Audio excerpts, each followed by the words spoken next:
সরকার মিডিয়ায় ঝড় তুললেও বিচার বিভাগ ধৈর্য ধরে আছে বলে মন্তব্য করেছেন প্রধান বিচারপতি সুরেন্দ্র কুমার সিনহা।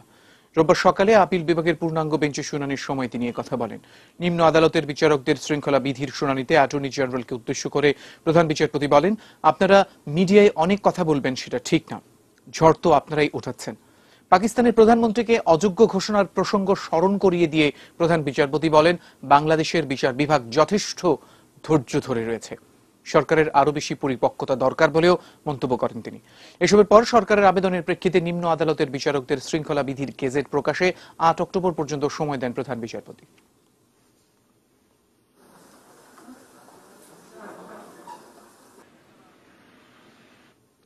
ষোড়শ সংশোধনী নিয়ে প্রধান বিচারপতিকে কোনো চাপ দেয়া হচ্ছে না বলে জানিয়েছেন সড়ক পরিবহন ও সেতু মন্ত্রী ওবায়দুল কাদের। তিনি বলেছেন, ষোড়শ সংশোধনী সংক্রান্ত প্রধান বিচারপতির রায় নিয়ে কোনো দ্বিমত নেই, আপত্তি শুধু রায়ের পর্যবেক্ষণ অংশ নিয়ে। সেক্ষেত্রে প্রধান বিচারপতিকে চাপ দেয়া নয়, বরং আওয়ামী লীগের দলীয় অবস্থান স্পষ্ট করতেই সাক্ষাৎ করার সময় জানান ক্ষমতাসীন দলের সাধারণ সম্পাদক। বন্যা পরিস্থিতি নিয়ে রোববার দুপুরে সচিবালয় বৈঠকের পর এসব কথা বলেন তিনি। ওবায়দুল কাদের আরো বলেন, যাতায়াত ব্যবস্থা ক্ষতিগ্রস্ত হওয়ার কারণে এবারের ঈদ যাত্রা স্বস্তিদায়ক নাও হতে পারে। থেকে আসা অনরাশ ওয়াটার এর ভয়াবহতা পর্যবেক্ষণে আমাদের দলীয় একটা অবস্থান আছে, সেটা প্রধান বিচারপতিকে অবহিত করা অন্যায়ের কিছু আছে বলে আমি মনে করি না। আর তিনি কি বলেছেন তার উপর কেউ চাপ সৃষ্টি করছে, এগুলো এইসব কথাগুলো রাষ্ট্রপতিকে চাপ দেওয়ার লোক উনি? রাষ্ট্রপতি কারো চাপে বিভ্রান্ত হবেন? টাঙ্গাইলের কালীহাতিতে পৌলী নদীর উপরে রেল সেতুর অ্যাপ্রোচের মাটি ধসে যাওয়ার অংশে মেরামতের কাজ শুরু হয়েছে। রেল চলাচল 6 ঘন্টা বন্ধ থাকার পর ঢাকা থেকে উত্তরবঙ্গের রেল যাত্রীদের বিকল্পভাবে পারাপার শুরু করেছে রেল কর্তৃপক্ষ। টাঙ্গাইলের Gharinda rail station master Jalal Uddin জানিয়েছেন, ধসে যাওয়া অংশে বালির বস্তা এবং পাথর ফেলে মেরামতের কাজ চলছে। আগামী 24 ঘন্টার মধ্যে রেল চলাচল স্বাভাবিক হবে বলে কর্তৃপক্ষ জানিয়েছে। সকাল 5:30টার দিকে খুলনা থেকে ঢাকাগামী সুন্দরবন এক্সপ্রেস ট্রেনটি পৌলী রেল ব্রিজ অতিক্রম করার সময় ব্রিজের 30 ফিট দীর্ঘ অ্যাপ্রোচ অংশ ধসে পড়ে। বন্যার পানিতে মাটি নরম হয়ে যাওয়ার কারণে ঘটনা ঘটেছে। তিনি জানান, এর পরপরই রেল লাইনের নিরাপত্তার কারণে লাইনে ট্রেন চলাচল বন্ধ করে দেওয়া হয়। ঘটনাস্থলে নীলফামারীর চিলাহাটি থেকে ঢাকাগামী নীলফামারী এক্সপ্রেস ট্রেনটি আটকা পড়ে।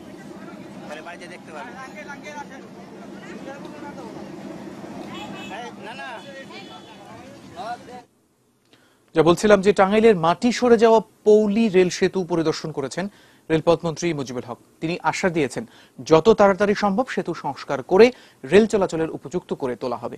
কিছুক্ষণ আগে এই বিষয়ে আরো জানিয়েছেন সহকর্মী জাবেদ আক্তার। দর্শক, আপনারা দেখছেন যে এটি ধলেশ্বরী নদীর উপরে, স্থানীয়ভাবে এটি পৌলী নদী, আবার অনেকে পুংলি নদীও বলে থাকেন, অনেকে পুংলি সেতু বলেন। এবং সকাল ভোর 5:30টার দিকে যখন সুন্দরবন এক্সপ্রেস, যেটি খুলনা থেকে ঢাকাগামী যে ট্রেনটি, সেটি এই যে ভাঙা অবস্থা দেখছেন, এই ভাঙা অবস্থার মধ্যে দিয়ে কিন্তু আসলে পার হয়ে গেছে। এবং ঠিক তারপরে ওই পারে, অর্থাৎ যে পূর্ব পাড়টা আপনারা দেখছেন, ওই পূর্ব পারে বেশ কয়েকটি ট্রেন ওখানে অপেক্ষা করছে। আমরা যতটুকু এখানে খোঁজ নিয়ে জেনেছি যে রংপুর এক্সপ্রেস, একতা এক্সপ্রেস এবং নীলসাগর, একই সঙ্গে সিরাজগঞ্জ এক্সপ্রেস, এই 4টি ট্রেন ওই পারে অবস্থান করছে। এবং সেখানকার যে সমস্ত যাত্রীরা ছিল, যখনই স্থানীয় লোকজন এটি দেখলো, দেখার পরে তারা খোঁজ খবর নিয়ে রেলওয়ের কর্তৃপক্ষকে জানিয়েছে। এবং নীলসাগর ট্রেনটি যখন আসছিল সকালে, সেটিকে তারা ঠেকিয়েছে। এবং নীলসাগরের যে সমস্ত যাত্রীরা ছিল তাদেরকে ওই ট্রেন থেকে নামানোর পরে আপনারা ঠিক দেখছেন যে বাম পাশে একটি সেতু রয়েছে, সেই সেতু দিয়ে, যেটি ঢাকা টাঙ্গাইল মহাসড়কের সেতু, এবং এই সেতু দিয়ে পার হয়ে ঠিক ওই পাশে নিয়ে গেছে। এবং ওই পাশে ধূমকেতু এক্সপ্রেস ছিল, সেই ট্রেনটি, এবং আরো 2টি ট্রেন এসে এই পারের যে যাত্রীগুলো ছিল তাদেরকে নিয়ে গেছে। যদি ভাঙার কথাটি একটু দেখাই, কিছুক্ষণ আগে রেলমন্ত্রী মুজিবুল হক তিনিও এসেছিলেন, তিনি এসে পরিদর্শন করেছেন। স্থানীয় ডিসি, এসপি তারাও ছিলেন এখানে। রেলওয়ের ডিজি মহোদয় তিনিও এসেছেন, প্রকৌশলী যারা আছেন তারা সবাই এখানে এসেছেন। তারা বলছেন যে খুব দ্রুত সময়ের ভিতরে অর্থাৎ আগামী কালের দুপুরের মধ্যে অর্থাৎ সর্বোচ্চ হয়তো তারা আগামীকাল সময় নেবেন এবং আগামীকালের মধ্যেই এখানকার যে ব্রিজ ভাঙা অবস্থাগুলো দেখছেন সেটি সর্বোচ্চ জোর দিয়ে যাতে যাত্রীদের কোনো দুর্ভোগ না হয়। অর্থাৎ আগামীতে ঈদ রয়েছে, আপনারা জানেন এমনিতেই বন্যাকে সামনে রেখে কিন্তু দিনাজপুর এবং উত্তরবঙ্গগামী যে সমস্ত ট্রেনগুলো রয়েছে সেগুলো একটু ঝুঁকির মধ্যে রয়েছে যে কতটুকু যেতে পারবে কি পারবে না। আমরা মন্ত্রীর কাছে সেই কথাগুলোই একটু শুনেছে, মন্ত্রী কি বলে একটু শুনে আসি। হঠাৎ করে এই ব্রিজটি ভেঙে গিয়েছে, আমরা তড়িৎ গতিতে পদক্ষেপ নিয়েছি। এখানে যা কিছু প্রয়োজন মাল মেটেরিয়ালস, আমাদের লোকবল জনবল যা প্রয়োজন সব কিছু এসে গেছে। অতি জরুরি যত তাড়াতাড়ি এই ব্রিজটি পুনর্নির্মাণ করে যাতে ট্রেন চলে এই জন্য আমরা জরুরি পদক্ষেপ নিয়েছি। মন্ত্রী যেমনটি বলছিলেন আপনারা শুনলেন এবং ঠিক সেই মতো এখানে কাজ করার চেষ্টা করা হচ্ছে। এখানে যে সমস্ত যন্ত্রপাতিগুলো রয়েছে সেগুলো চলে এসেছে, বালু ফেলা হচ্ছে। স্থানীয়ভাবে যারা আছেন তারা বালুর বস্তাগুলো মোটামুটি ফেলছেন, কিন্তু ধস যে কোনো সময় কিন্তু আরো বড় ধরনের ধস হওয়ার সম্ভাবনা রয়েছে যদি সময় মতো বালু ফেলে সংস্কারের কাজটা যদি শেষ করা না যায়। তবে আমরা আশা রাখছি যে খুব শীঘ্রই হয়তো এই কাজটি শেষ হবে এবং সাধারণ যাত্রী যারা রয়েছেন তাদেরও দুর্ভোগ কমে আসবে। ঈদুল আজহার অগ্রিম টিকিট পেতে রবিবার কমলাপুর রেলওয়ে স্টেশনে টিকিট প্রার্থীদের ছিল বাড়তি চাপ। এদিন বিক্রি হয়েছে 29 আগস্টের টিকিট। তবে বন্যায় ক্ষতিগ্রস্ত উত্তরাঞ্চলের সব রুট ঈদের আগেই মেরামত করা সম্ভব নাও হতে পারে বলে শঙ্কা কর্তৃপক্ষের। টানা তৃতীয় দিনের মতো চলছে রেলপথে ঈদের অগ্রিম টিকিট বিক্রি। সকাল 8টায় কমলাপুর রেলওয়ে স্টেশনের 23টি কাউন্টারের সামনেই উপচে পড়া ভিড়। টিকিট যেন হাতছাড়া না হয়ে যায় সেই ভয়ে এদের বেশিরভাগই হাজির হয়েছেন বহু আগেই। তবুও লাইনে আছেন যতক্ষণ, ভয় টিকিট মিলবে তো। আজকে ভোর 5টায় আসছি, এখন পর্যন্ত বসে আছি, জানি না টিকিট পাবো কিনা, তবে ভেতরে আতঙ্ক বিরাজ করছে। এনারা আবার টুকন দিয়েছে, তো টুকনে আমার 318 নম্বর সিরিয়াল, কবে নাগাদ টিকিট পাবো জানি না, বসে আছি। বহু অপেক্ষা আর ভোগান্তি শেষে যারা কাঙ্ক্ষিত টিকিট পেয়েছেন তাদের যেন একরকম ঈদানন্দ শুরু হয়েই গিয়েছে। আর আসছি 4টায়, এখন কয়টা বাজে? ভোর 4টায় আসছি। মানে কোনো কিছু কেউ থাকতো, যদি সিরিয়ালটা মেনটেন করতো তাহলে বেশি ভালো হতো, কারণ যে আগে আসবে পরে আসবে পরে পাবে, এটা সবচেয়ে বেশি ভালো হতো। আসছি কালকে মাগরিবের উঠতে, আর এখন টিকিট পেলাম। এটা অনলাইনে হলে বেশি ভালো হতো, অনলাইনে সবাই যদি অনলাইনে ঢুকে টিকিটটা পেয়ে যেত। দেশের বন্যা পরিস্থিতিতে ইতিমধ্যেই ভেঙে পড়েছে দেশের উত্তরাঞ্চলের রেলপথ। নাজুক অবস্থা পশ্চিম অঞ্চলেরও। রেল বিভাগ জানিয়েছে ঈদের আগে এসব রেলপথের সব রুট মেরামত করা সম্ভব হবে না। যে পরিমাণ ক্ষতি হয়েছে সেটা শেষ করতে কিছু সময়ের প্রয়োজন হবে। কিছু কিছু অংশ আছে যেমন লালমোহনপুরি মাঠ, ঈদের আগে সম্ভব না। কুড়িগ্রাম সেকশন ঈদের আগে এটা সম্ভব না। কিন্তু দিনাজপুর পর্যন্ত যাতে ঢাকা দিনাজপুর দুর্গদানা একতা এই ট্রেন যোগে সম্মানিত যাত্রীরা যাতায়াত করতে পারে, পারবিত করে যাতায়াত করতে পারে, সেই ব্যবস্থা ইনশাল্লাহ আমরা করবো ঈদের আগে। এমনিতেই ঈদের রেলের শিডিউল বিপর্যয়ের উদাহরণ ভুরি ভুরি। তার মধ্যে যদি আবারও দেশের বন্যা পরিস্থিতি অবনতি হয় তাহলে এবারের রেলযাত্রা ভোগান্তি সীমা ছাড়িয়ে যাওয়ার আশঙ্কা সবার। হজে যেতে ইচ্ছুক কোনো ব্যক্তি এজেন্সির গাফিলতির কারণে সৌদি আরবের ভিসা না পেলে সেই এজেন্সির বিরুদ্ধে ব্যবস্থা নেবে সরকার। রোববার হজ ভিসার জন্য আবেদনের শেষ দিনে এই কথা জানান আশকোনা হজ অফিসের পরিচালক মোহাম্মদ সাইফুল ইসলাম। তিনি আরো জানান, এ পর্যন্ত 1,25,952 জন হজের জন্য ভিসা পেয়েছেন। জমা আছে আরো কিছু পাসপোর্ট। সোমবার সৌদি দূতাবাস থেকে ভিসা দেয়া হলেও ওই দিন আর পাসপোর্ট জমা নেওয়া হবে না বলে জানান সাইফুল ইসলাম। বাংলাদেশের জন্য বরাদ্দ 1,27,198 জনের কোটার মধ্যে 1246 জন রোববার পর্যন্ত পাসপোর্ট জমা দেননি। এর মধ্যে 752 জন আবেদনই করেননি। আর তাই শেষ পর্যন্ত এবারের কোটার প্রায় 1000 ভিসায় অব্যবহৃত থেকে যাবে বলে ধারণা করছে হজ অফিস।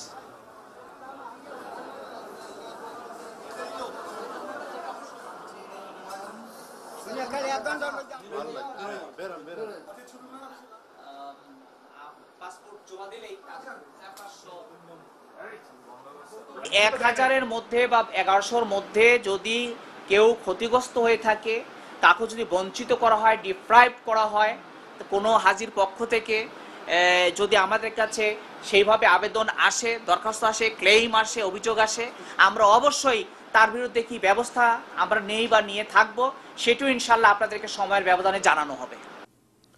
আসন্ন ঈদুল আজহায় ঢাকায় কোরবানিকৃত গরুর চামড়ার দাম প্রতি বর্গফুট 50 থেকে 55 টাকা হিসেবে নির্ধারণ করেছে সরকার। ঢাকার বাইরে এই দাম 40 থেকে 45 টাকা। কোরবানি পশুর দাম, চামড়া এর দাম নির্ধারণ নিয়ে রোববার সচিবালয়ে বৈঠকের পর একথা জানিয়েছেন বাণিজ্যমন্ত্রী তোফায়েল আহমেদ।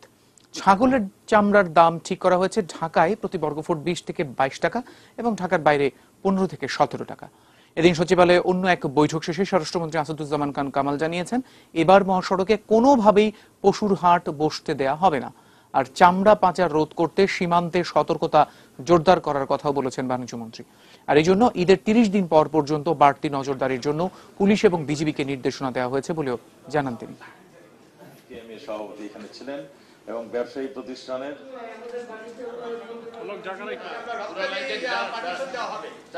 শিশু মৃত্যুবরণ করেছে। এটা শুধু বাংলাদেশে না, এবারের বন্যা এখন ভারতে ব্যাপক।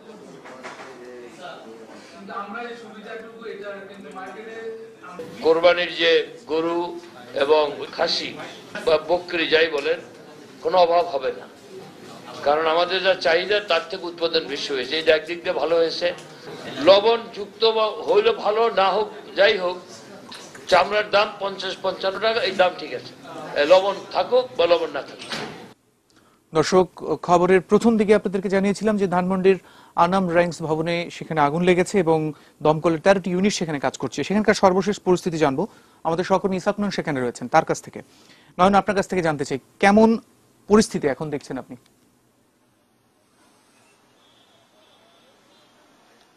সাইদ, আমি এই মুহূর্তে রয়েছি ধানমন্ডিতে। কিছুক্ষণ আগে আপনারা জানেন যে আনাম র্যাঙ্কস প্লাজায় যে অগ্নিকাণ্ডের ঘটনা ঘটে সেটি কিন্তু কিছুটা হলেও নিয়ন্ত্রণে এসেছে বলে আমরা জানতে পেরেছি এবং এখনো কিন্তু এই ভবনের বিভিন্ন কক্ষে ধোঁয়া দেখা যাচ্ছে এবং আমরা যতটুকু জানতে পেরেছি যে ঘটনার 4টার দিকে ঘটনার সূত্রপাত এবং এই 6 তলা বিশিষ্ট ভবনের 4 তলায় স্ট্যামফোর্ড ইউনিভার্সিটির অফিস কক্ষে অগ্নিকাণ্ডের সূত্রপাত ঘটে। এর পরবর্তীতে আগুনটি বিভিন্ন কক্ষে ছড়িয়ে পড়ে। খবর পেয়ে ফায়ার সার্ভিসের 12টি ইউনিট এসে অগ্নিকাণ্ড নির্বাপনের প্রস্তুতি নেয় এবং তারা আগুনটি অনেকটাই নিয়ন্ত্রণে আনতে সক্ষম হয়েছে।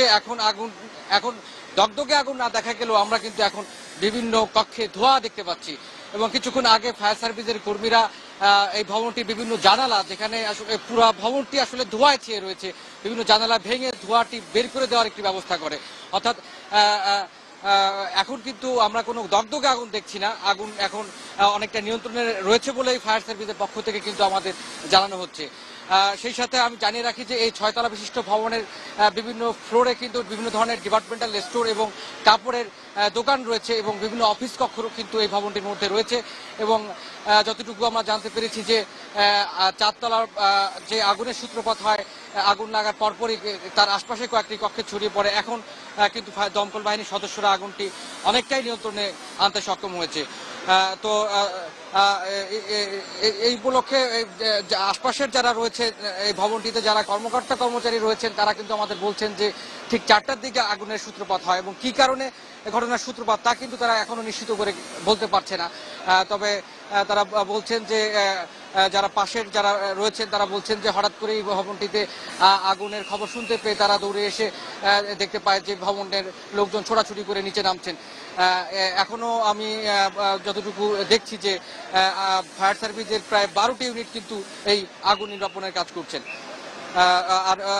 আর উৎসুক জনতার কথা বলতে চাই যে আশপাশে এই আগুনকে কেন্দ্র করে কিন্তু যানজটের তীব্র যানজটের সৃষ্টি হয়েছে। এই কারণে কিন্তু এখান যে দমকল বাহিনীর যেসব গাড়িগুলো রয়েছে, এই বাহনগুলো আসতে কিছুটা দেরি হয়েছে বলে কিন্তু আমাদের দমকল বাহিনীর পক্ষ থেকে বারবারই বলা হচ্ছিল যে আশপাশের রোডগুলো ব্লক হয়ে যাওয়ার কারণে তাদের এই অগ্নি নির্বাপন সরঞ্জামাদি আসতে কিছুটা দেরি হয়েছে। তো আমার কাছে সাইদ মূলত এই আগুনের খবর যেটি ধানমন্ডিতে এই আনাম র্যাঙ্কস প্লাজায় ঘটেছিল, সেই আগুনের খবর এই ছিল সর্বশেষ।